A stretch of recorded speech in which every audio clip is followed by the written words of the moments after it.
Ons Here Jesus het 'n hele paar ongewone uitsprake gemaak, maar baie van hulle is ons al so gewoond, dat ek wonder of ons nog die impak daarvan verstaan. Lees byvoorbeeld saam met my in Lukas 9 vers 23 tot 26.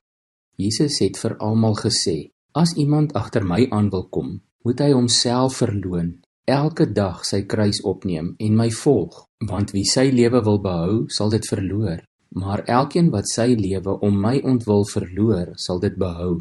Wat help dit 'n mens as hy die hele wêreld as wins verkry, maar homself verloor of te gronde gaan? Elkeen wat hom vir my en my woorde skaam, vir hom sal die Seun van die mens omskaam wanneer hy kom, bekleed met sy heerlikheid en die heerlikheid van die Vader en van die heilige engele. Hierdie is nie 'n gedeelte wat onbekend is aan ons nie, maar neem ons dit nog ernstig op. In die Ou Testament was daar ander praktyke wat elke dag gedoen moes word. Daar was elke dag offers wat gebring moes word, en dan lees ons in Esegiel 46 dat die profeet 'n visioen gesien het van na die ballingskap. Dit sou 'n bietjie makliker gewees het, maar daar is nog steeds offers wat elke dag gebring sou moes word. Van vers 13 af staan daar moet elke dag 'n jaar oud ram-lam sonder liggaamsgebrek vir die Here as brandoffer gebring word. Dit moet elke môre gedoen word. Maar Jesus verwag nie daaglikse brandoffers nie. Wat hy wel verwag in hierdie uitspraak van hom in Lukas 9, is dat ons navolging van hom ook 'n voltydse diens sal wees. Iets wat ons elke dag moet doen. Ons sê graag ons het Jesus lief, maar leef ons dit elke dag uit? Onthou jy in Openbaring 2 vers 4, in een van die 7 briewe aan die gemeentes, word hierdie brief aan die Christene in Efese geskryf, en die Here sê vir hulle, maar ek het dit teen julle. Julle het my nie meer so lief soos in die begin nie. Hoe lief is jy nog vir Jesus? Ons sê graag dat hy ons redder en ons verlosser is, want ons het hom nodig om in die hemel in te kom. Maar dit mag nie die rede wees hoekom ons hom volg nie. Die Here is nie net vir ons 'n kaartjie hemel toe nie.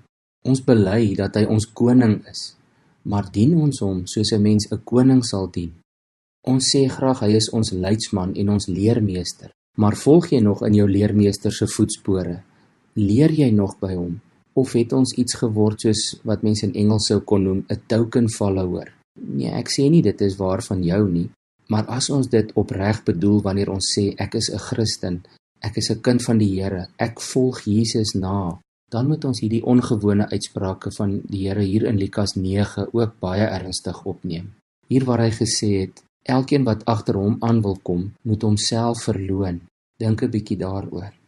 En jy moet jou kruis elke dag opneem en in Jesus se voetspore volg. Want hy waarsku ons in vers 24 dat elkeen wat net sy eie lewe wil behou, gaan dit verloor. Maar die wat hulle lewe om Jesus ontwil verloor, sal dit behou.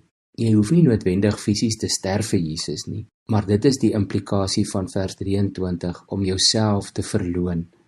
Die Here sê, wat help dit as mens die hele wêreld as wins verkry, maar jouself verloor of ten gronde gaan? En dan hierdie belangrike woorde in vers 26. Jesus sê, die wat hulle vir hom of vir sy woorde skaam, gaan eendag maar beleef dat die Here Jesus hom vir hulle skaam. Weereens nie 'n baie moeilike gedeelte om te verstaan nie, maar 'n groot uitdaging om elke dag te gehoorsaam. En al wat ons nou nog kan doen is om die Here se hulp te vra daarvoor. Kom ons bid saam. Here Jesus, ek het U baie lief. U is my verlosser, my koning en my leermeester. Ek wil U volg. Help my om elke dag my kruis op te neem, myself te verloon en in U voetspore te loop en te doen wat U van my vra. Help my dat ek my nooit ooit sal skaam vir U of vir U woorde nie. En dankie vir U Heilige Gees wat in elkeen van ons woon en werk en wat ons hiermee help. Amen.